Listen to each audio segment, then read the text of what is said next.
Hey y'all, it's your favorite duck here, Derek the Duck. And well, I guess I did it. I finally got And Just Like That canceled. Okay, well, maybe it wasn't me. Maybe it was the terrible writing and the decisions of Michael Patrick King and other executive directors, SJP, MPK. I don't even know what other acronyms to give, but it looks like AJLT is over.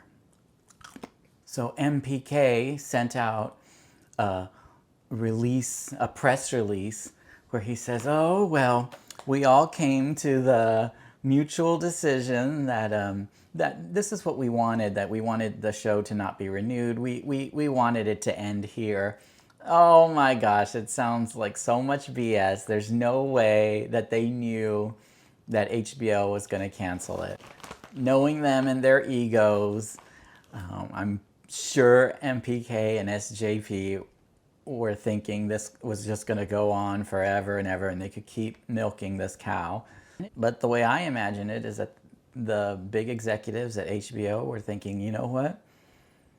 This show is a disaster. It really is. And it is. You know, who are we kidding? It has completely destroyed the characters we came to know and love from Sex and the City and it's ruined so much of what we thought was a great story. You know, I think that the original Sex and the City was a masterpiece. It it was a lightning in the bottle sort of moment. It happened at the right time in the right place. It was New York. It was exciting. The characters weren't caricatures of themselves yet at the time. They were blossoming and they were growing and they had, fascinating storylines and there was a narration and the stories were pulled together really well. The writing was excellent. The directing was great. They had excellent guest stars. And it was something you look forward to. And there were like episodes that really stood out, a few here and there. Some of them are my favorite, and I have to watch them over and over again. I don't know, like The Good Fight, or Ring a Ding Ding, or The Agony and the Ecstasy, or there were just, I mean, there were so many. La Douleur Exquise, just, that was an Alison Anders episode. She's such a great director. It was just a really incredible show. And it was funny, it was known as a real comedy on HBO. And I looked forward to it every week. I would sit down, watch Sopranos first, and then when that was done, it was time for Sex and the City. And once you heard that HBO chime, it was time to get your Cosmos and see what was going to happen next with the characters that we loved. And the very original kind of story back then, a long time ago, New York was considered just like, if you watch like the 80s movies, like New York was like even Ghostbusters or whatever. Like it was kind of seedy and dirty, and it was a big city, but there was just so much bad that people thought about when they thought New York. Greedy investment bankers and high-powered ruthless lawyers, and a dirty subway, and it seemed like a scary kind of place. And I'm a traveler, I go to New York all the time. But when Sex and the City came out, I'm not saying that it made it over the top and wealthy and over extravagant the way it is now on And Just Like That, but instead it showed a different side of it, and it became this place that was like magical. And the city was very important back then. And of course I just romanticized New York so much. Now you don't even really see much of New York. Most of what's filmed seems to be in some kind of green screen and whatever ridiculous apartment they decide to put Carrie in. And these characters could really be in any city. They're just really, really wealthy and really separated from everyone. And I don't know. It's really missing that spark, and it's missing New York, you know. So I can see why they wouldn't put New York in the title in this one. And people say, oh, well, you know, you shouldn't compare the two too much. You shouldn't compare And Just Like That to Sex and the City. They're two different shows. I mean, that's fair. However, when they say, every time they advertise And Just Like That, they don't just say And Just Like That. They say And Just Like That, a new chapter of Sex and the City. So there's give and take here. Yes, it's a new show, but it's based, you know, its foundation is the Sex and the City that we all got to know. These characters were the ones we got to know. You can't just change all of that. You know, you can't make Charlotte just this, you know, empty caricature falling all over the place with big old giant eyes and nothing to say. You know, she used to have something to say. You can't, you know, completely turn Miranda, you know, upside down, and now instead of being a high-powered lawyer who cared about her family or anything like that, she, you know, is couch surfing and, you know, leaving her husband and becoming more like Cynthia Nixon rather than the character Miranda. You know, there's nothing wrong with Cynthia Nixon, but why would she overtake and rewrite the character? And you know, as I've mentioned before, she brags about that in the magazines, that she now is Miranda. You know, if we want to see that, then there should be a whole other show about Cynthia Nixon and her own personal journey. You know, you can't just mix that into this. You know, and a lot of it became that way. Even the fashion and the outfits. We used to have Pat Field, who is another genius in and lightning in a bottle kind of thing. I mean, we were so lucky to have her talents on the original Sex and the City. And now I don't know what's going on. It almost looks like Sarah Jessica Parker is just choosing these outfits. I hear that she gets to keep them. So whatever she's wearing is probably just her choice at this point. So yeah, the show's been canceled, and MPK and SJP are not admitting it.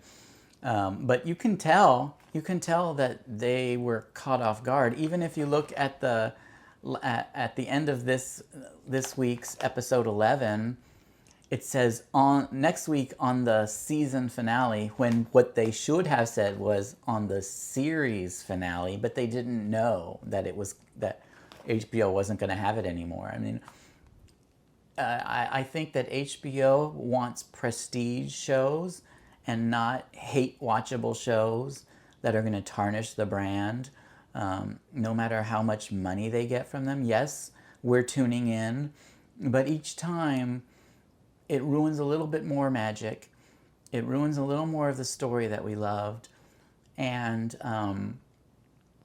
it helps us lose faith in what quality programming is.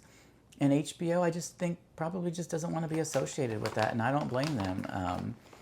I honestly can't believe that it's lasted this long, 3 years of this show. And the series finale will be this upcoming Thursday. But for now, we had episodes 10 and 11.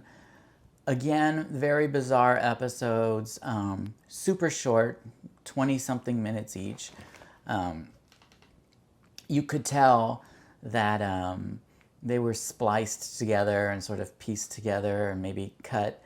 It was probably, most of the time for series these days, they're 10 episodes long, yet this one is stretched to 12. So you can see that they kind of scrambled on the editing floor to make a final 2-part finale that we're going to be, that I guess we just saw a few days ago, part one of it. But yeah, it's kind of messy, but I watched some of it and I wanted to talk to you about it. So episode 10 started with more of Duncan and his, oh, your book is so brilliant, just gushing about this book that Carrie's been writing, which sounds like just the worst book in the history of literature. She's got this character called the Woman, and I can't imagine that she's actually typing that over and over and over again for hundreds of pages in this book. What is that? How does that respectful to the reader? You know, the woman did this, the woman did that. If I had written it, I would have probably just called her W at one point and then just kept with that for the rest of the book or something like. Because I mean, you can't be making people read that over and over and never give her a name. I've seen books where things like that happen. But at least with Big, we had him just called Big. I didn't have. She didn't say, "Oh, the man is coming over," something like that. I get that you can have a little mystery in things.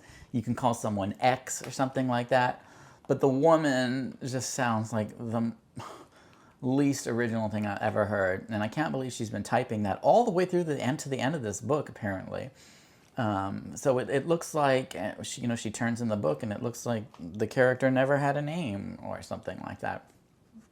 Which, I don't know why you would think that's just such a great book, but apparently Duncan loves it. And, half of her book is just writing the same sentence over and over again. What does she say? The woman went to the store. The woman went to the store. The woman went to the store. And Duncan's like, oh, that's brilliant. No, it's not. That is just... I'm afraid to even, say it out loud. That wasn't the actual line in the book she said. And I'm glad it wasn't, because I feel like if I said her sentence, her actual sentence from the book 3 times, and she would probably appear like a kind of Bloody Mary or Beetlejuice sort of situation we'd have here, closer to Bloody Mary. But yeah, I worry about that. What is she writing at this point? It's more incantations than anything else in this book. I don't even know what this is. It's so ridiculous. But and then Duncan goes around and he goes crazy about her clothes and her shoes. I mean, even I wouldn't do that if I went into Carrie's closet, Isn't he tired of pretending to be interested in her? And for what? I mean, yes, they do sleep with each other. and then he leaves. So I guess that was all an act. I don't really know. And then all of a sudden, it sounds like apparently Miranda's kid, Brady, got someone pregnant. And then, Miranda has this 3-way call, which I'm surprised, the old Carrie wouldn't even know how to answer a conference call, but apparently she does now. Apparently she's, like a tech wizard. And so they have this call, and of course in the music in the background, it even says it on the closed caption, is plucky. It's plucky, whimsical, plucky music. I hate that music. Where's the jazz and the fun Latin inspired? It's driving me crazy. Samantha would never have dealt with this. She would never have accepted it. She would have said, turn that volume down. That music is terrible. But we have to listen to that. Then of course we get introduced to the character who apparently is carrying Brady's baby. And I mean, I don't know, it's probably one of the worst characters they've ever introduced. It's a Nepo baby, played by Ben Stiller's daughter. I liked when Ben Stiller's mom, Anne Miera, was playing Brady's mother.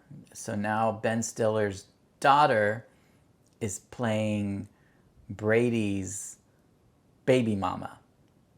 It's a whole thing. I don't know how the Stiller family got completely involved in this, but they are. And so this character is horrible. She's inappropriate. She's got flatulence all day long. And I don't know if they thought that was funny. I think someone said that the writer for this episode, Samantha Irby, had said in a podcast I read that she likes flatulent jokes or something like that. So I guess thanks. Anyway, it was hard to watch this character and her big line, a boy or a girl? You think I'm having a boy or a girl? How could you be so binary? Like, what?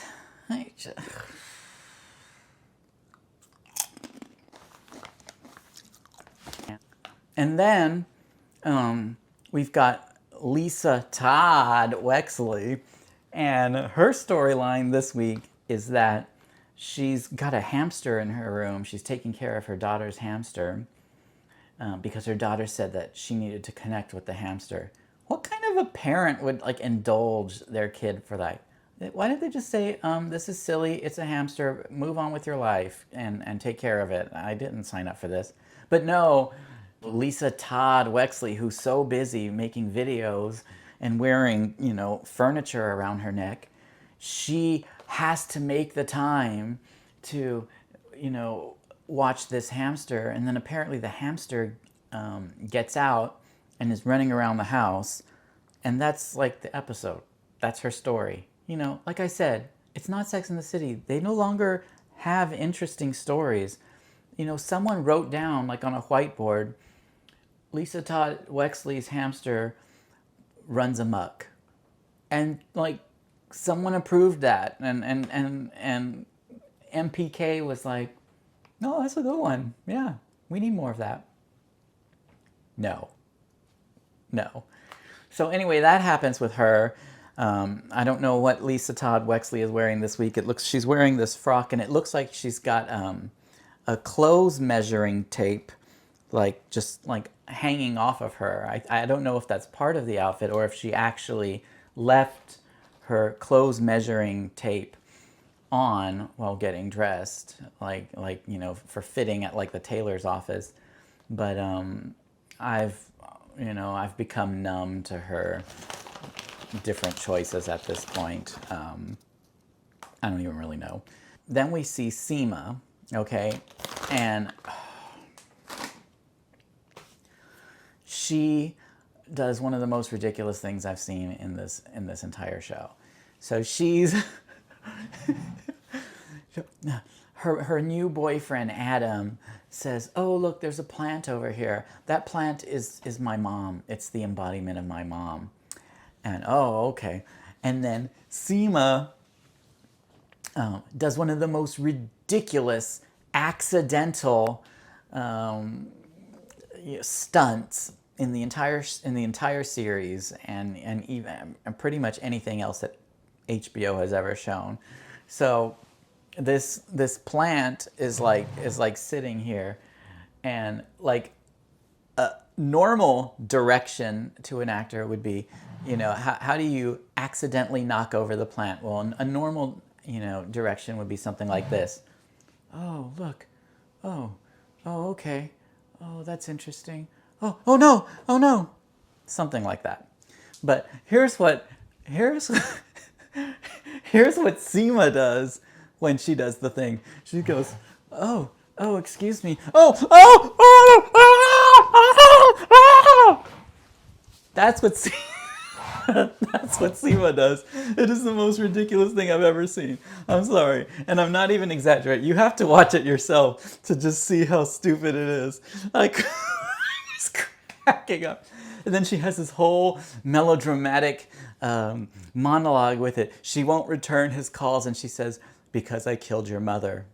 No. And then Adam says, "Well, my mother already died." But that's all part of this show. All the parents die multiple times, like Lisa Todd Wexley's dad. So, none of this is interesting at this point. It wasn't interesting to begin with in the first place, but whatever.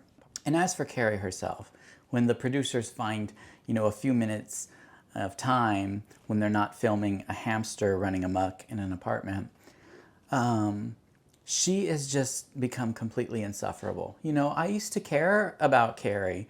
I she was, you know, like the girl next door, and a lot of people, when they would ask, oh, "Are you a Samantha?" or people wanted to be her. She had joie de vivre, and you know, she had a passion for life, and she was running around looking for something new and exciting in New York, and she embodied this spirit of joy and excitement. And now she is just this mean lady. I've never seen, you know, her interactions with her supposed friends have gotten worse. In episode 10, she even snapped at poor Charlotte, and she, and then Charlotte even got in on that. She was like, you know what? And then she says the F word, F Miranda. I couldn't believe that. I don't think I've ever heard Charlotte say the F word like that. Why do they all hate each other now? The main premise, the main reason we liked the show in the first place was because these women, for better or worse, they loved each other. And they even said it in that one episode where they agreed that they would be each other's soulmates. And now Carrie hates all of them. Charlotte says F you to poor Miranda. Samantha hasn't been seen at all. And yeah, I mean, she texts every, you know, once a year, but no one even mentions her. Or, you know, that's not, even if you had friends who would sort of moved away, you know, that happens in life. You still think about them or talk about them at least, you know, a little while every now and then. But no, these people haven't just moved apart. They don't even like each other anymore. And why would you do that to the fans when the show was based on the fact that they were soulmates and that they loved each other? And when you take that out, you've taken out the heart of the show, of what we wanted to see. And I think that was probably abundantly clear to the executives at HBO. And they realized this can't go on, not even for the cash grab of the hate watching. This is not a good show, not at all. And I'm glad I'm not hate watching it, and instead I'm going to try to watch something better and something that cares about the fans, and something that cares about, you know, intelligent material, you know, original storylines, witty dialogue, something that people actually put effort into it. You know, I work hard, and at the end of the week, I want to sit down, have a, you know, a glass of wine or whatever, and watch something good. Is that asking too much? Apparently it is. And I'm going to honor myself more in the future, but I still have one more episode to go. and then I will honor myself at that point. Not only does the show not care about the characters, and it also doesn't care about the fans, but it also just doesn't care about normal people at all. There's even one line that Lisa Todd Wexley's mother says in this episode, and she says something like, "Oh," her words are exactly, "I don't have time for the working class," or something like that. And I think that was almost like a Freudian slip. The writers thought it was funny, but really deep down, they don't care about anyone who isn't these ridiculous elite people, you know, dressed as clowns, which is what they think is what we all aspire to be. And if we're not that, then we're not worthy of even being fans anymore. I mean, and not only that, they're forgetting who Carrie really is. You know, when we first got introduced to her, she had, what, $700 in her savings account when she talked to Linda. And, you know, she was working class and she was struggling and, you know, a vibrant part of New York City. But now, I mean, obviously people's situations change over the course of their life, but to completely separate yourself and forget who you are. She never even wears that Carrie necklace or anything like that. And that's just indicative that she's forgotten who she is, and the show has forgotten what it's supposed to be. So, again, not surprised that they axed it. The only thing I really liked in this episode was they brought Susie as a guest star, Susie from Curb Your Enthusiasm. Now that is a well-written show. That's a real comedy.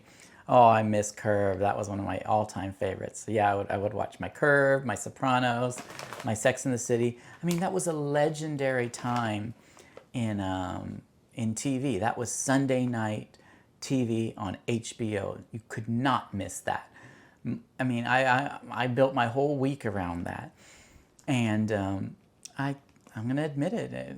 I miss it. With all the innovations and everything that they've had nowadays, you can't really, they can't seem to recreate, you know, that golden age that of HBO that we used to have. I miss it. Yeah, good old Susie Green, Susie Essman. It was so great to see her in this show. Like I said, it reminded me of Curb, you know.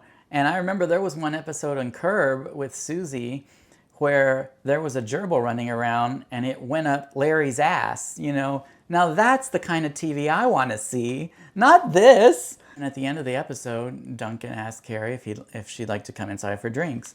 Of course, she knows what that means.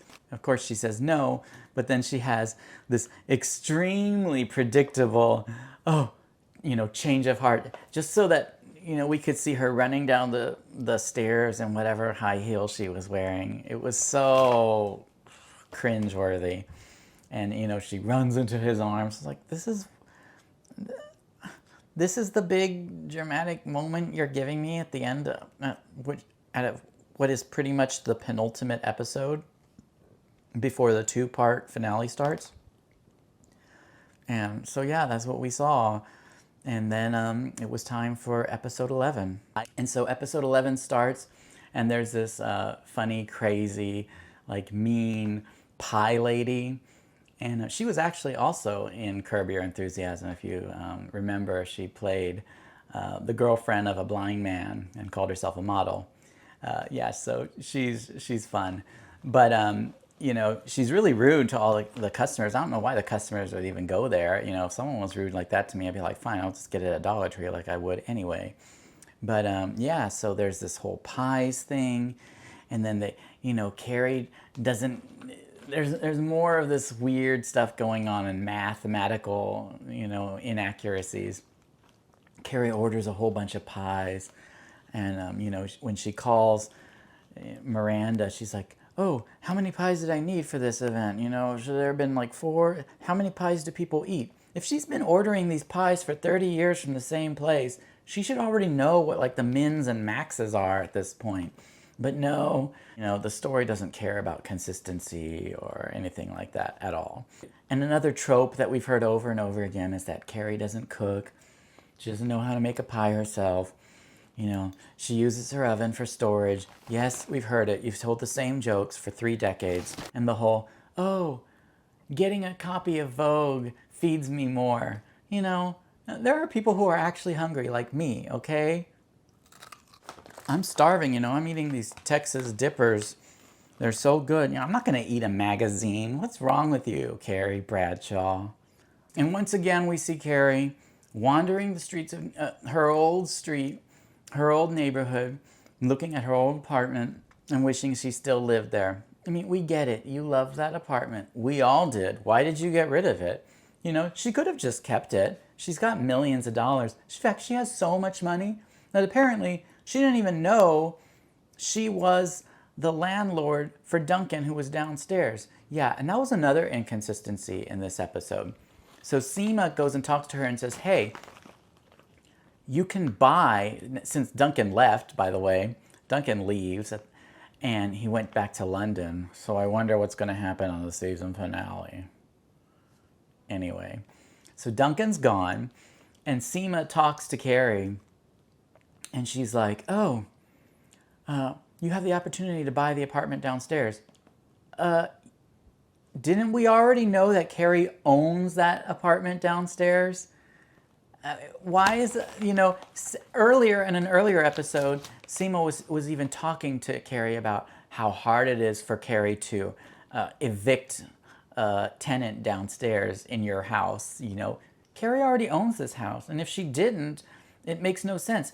She redid all the garden and everything. What, not checking with the quote unquote family that owns it now? No, she always owned that house. It came with a tenant downstairs. The writers forgot about that, and now they're telling her, "Oh, you can buy that too." No, that doesn't make any sense at all. The story has had so many inaccuracies, so many plot holes. None of these things are making any sense at all. It's completely gone off its rocker. And earlier, Carrie's like surprised that she didn't even know that there was someone renting there. How do you not notice? How rich do you have to be to not notice that you've got a tenant paying, what, $5,000 a month in New York for a small downstairs apartment? I would notice if someone gave me $5 a month, But, again, it's more of the unrelatable stuff. Carrie's super rich. She doesn't even know she owns that apartment. And here she is longing for her old apartment back. And, they spend a lot of time on that. And she goes looking in it, and she sees they've divided it up now. And she does the whole "you can't go back home again" thing. And, she walks into the apartment, her old apartment, and she sees it's now been divided, which makes no sense. So apparently, the guy who lives on the left has no bathroom, and Lizette, the one on the right, who's the world's greatest actress, by the way, she has no kitchen. What? I don't know who you are, but you're going to need a restroom, if you're on the left, unless you're just eating Vogue magazines all day. And I don't care who you are on the right, you're going to need, if maybe you don't cook because you're so special and you're a model, but you know what, they've never had a coffee maker. They don't have a mini fridge to put their champagne in. You need a kitchen. You need a kitchen and a bathroom, and you can't split it down the middle into two different apartments and one person have some services and then one have the other. That makes no sense in any way. It is one of the most ridiculous things that I've ever seen. But there you have it. No one thought through any of these things. And the absolute worst thing that she does at the end of this episode is she's talking to Lizette, and she tells Lizette, and Lizette says, "Oh, well, I was in a relationship for 7 months. That's a record for me." And then Carrie goes, "Oh, well, I just broke up with Aiden, and that was a 22-year-long relationship. I can't believe I did that long." Again, she's doing this? Okay, first of all, last time she talked about it, she said it was only 20 years. And like each episode that passes, she adds another year for no reason whatsoever. And once again, she's completely forgotten that she was married to Big for all those years in between that. But it's like it never happened. Now, I get it. The actor himself, Chris Noth, has been canceled. He's not a great guy. All of that. That's probably true. I don't really know all the story. But either way, that actor was not Big. Big is a character that we knew, and they even said it. Carrie even said it many times. You are New York. You're the Chrysler Building. This was a big love in her life, and they've completely tried to erase that. So we're just supposed to forget about Carrie and Big as if that story just never happened. And it's just so sad that, and it's not just that, it's so much more that they've just completely erased. And I don't know. When you hear things like that and you see what they've decided to do with this show that you loved, each time, we're hate watching, but each time it hurts a little bit. It's it insults us a little bit, and it it takes away a little bit of that magic that we had all had, for so long during that golden age of HBO. I guess the story is about to end. So that was pretty much it. Like I said, both of these episodes were teeny tiny, only 20 or so minutes long. I don't really know how in their final 20-minute episode, which I guess is coming out on Thursday, I don't know how they're going to tie these storylines together. And I don't think they're even going to. There have been many parts of this series that have just started and stopped abruptly without ever being revisited or tied together. Whatever happened to Naya? She just disappeared. And no one even mentioned why or what happened, even though she was supposed to be a big character. I get that the actress moved on and she's doing great apparently on Netflix, but we still want to know, want to hear about her. I mean, you made us watch all these episodes and we don't even get to get any payoff or anything like that. What's going to happen with Duncan? He's gone. Maybe it'll be like he never existed. Why did they put us through all this with Aiden only to have nothing at the end of the series, at the end of the season or the series? Remember Lily and her ballet boyfriend? Whatever happened with that? Why did you talk so much about it and bring it in 2 episodes? Or even Lily and Brady apparently were once an item, and then just as soon as they started, everyone forgot about it. So I have no real hopes that they're going to tie up anything at the end. I imagine they're probably doing rewrites of some kind, and Carrie is going to do some kind of quick narration for her book and then it's going to probably show montages of some sort. This is what I'm just imagining. I'm obviously not on the show, but I imagine it'll be something like she'll say, to sort of mention that this, how do you end a show that has been such a mess? And it'll probably be something along those lines. Carrie will probably say, the woman knew that life in New York is messy, but it's brought back old loves and new. And at the end of the day, the woman only needed to know that love was really in her heart. I mean, they'll just say anything, they'll just throw, and for every hamster that's ever run across the floor, and every mother plant that's ever fallen out the windowsill, there is always love and labels.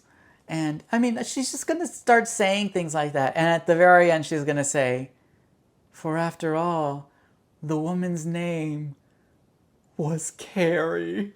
Oh my God, kill me now.